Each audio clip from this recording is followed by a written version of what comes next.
Hello everyone, welcome back to my channel. তো তোমরা সবাই কেমন আছো? আশা করি ভালোই আছো, আমিও ভালোই আছি।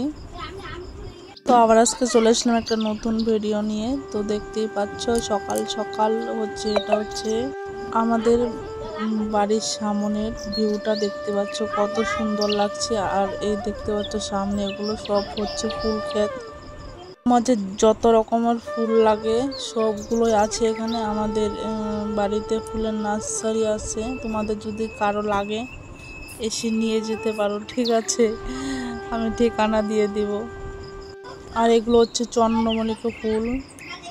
আর এটা হচ্ছে আমাদের বাড়ির মন্দির।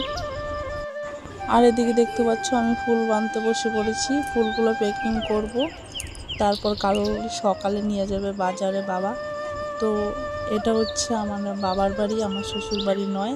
আমার এই ভিডিওটা অনেক দিন হয়েছে আমি বানিয়েছি, কিন্তু এডিট করার সময় পাচ্ছিলাম না, তাই আর তোমাদের সঙ্গে ভিডিওটা শেয়ার করতে পারছিলাম না। তো আজকে তোমাদের সঙ্গে ভিডিওটা শেয়ার করলাম। তো ভিডিওটা কেমন লাগলো তোমরা দেখে বলো। আর কার কার বাড়িতে এরকম ফুলের নার্সারি আছে যদি থেকে থাকে কমেন্ট করে দিও।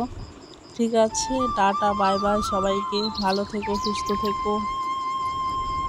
আর আমি এদিকে সব ফুলগুলো প্যাকিং করে নিচ্ছি, অনেক টাইম লাগে ফুলগুলো প্যাকিং করতে করতে, 7টা বেজে যাবে রাত্রে। তো একটা একটা করে প্যাকিং করতে হবে, তারপরে আবার পুরোটা প্যাকিং করতে হবে, অনেক টাইম লাগবে। তো আমার ছেলেও হেল্প করছিল, আর মা হচ্ছে ফুল তুলতে গিয়েছে, চারা তোলার বাকি আছে, এখনও তুলতে গিয়েছে। আর ভাই হচ্ছে ফুলের গাছগুলো বাড়িতে আনছে, আর বাবাও হেল্প করছে ওদেরকে। আর আমি এখানে প্যাকিং করছি, মানে লোকজনের দরকার অনেক এগুলো কাজ করতে গেলে। তো যাই হোক টাটা।